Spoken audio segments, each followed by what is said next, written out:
আপনার ভিডিওর থাম্বনেলটা যত সুন্দর হবে আপনার ভিউ ততই বাড়বে, সাবস্ক্রাইবও বাড়বে। সেজন্য আপনার ভিডিওর থাম্বনেলটা আপনি অনেক সুন্দর করে বানাতে হবে। আপনারা জানেন না থাম্বনেল কি করে বানাতে হয়, তাহলে এই ভিডিওটি আপনার জন্য। ভিডিওটি প্রথম থেকে শেষ পর্যন্তই ভালো করে দেখবেন। ভিডিওর থাম্বনেল বানানো একবারে সহজ। বকবক না করে মূল কথায় যান মিয়া।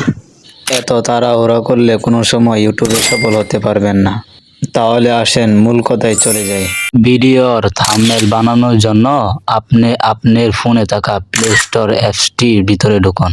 অ্যাপসের ভিতরে ঢোকা হলে আপনি সার্চ দিবেন পিক্সেলেট লিখে। পিক্সেলেট অ্যাপটি ডাউনলোড করবেন। পিক্সেলেট অ্যাপটি ডাউনলোড হওয়ার পর আপনি আরেকটি অ্যাপস ডাউনলোড করতে হবে, সেটি হলো ব্যাকগ্রাউন্ড রিমুভ। এই দুইটি অ্যাপস দিয়ে আপনি আমার মতো থাম্বনেল বানাতে পারবেন। এটাই ছিল আজকের ভিডিও আপনাদের জন্য। ভাই কারণ দেন আপনার সাথে একটা কথা ছিল। হ্যাঁ বলেন, কি কথা বলবেন? অ্যাপস কি করে ডাউনলোড করে সেটা তো জানলাম, কিন্তু ভাই আমরা তো জানি না কি করে এডিট করতে হয়। আমার মতো আপনারা যদি এই দুইটি অ্যাপস দিয়ে থাম্বনেল বানাতে চান ভিডিওর, তাহলে এই চ্যানেলটিকে সাবস্ক্রাইব করে রাখবেন। আমার এই চ্যানেলে ভিডিও আপলোড করা হবে কি করে এডিট করতে হয় এই দুইটি অ্যাপস দিয়ে।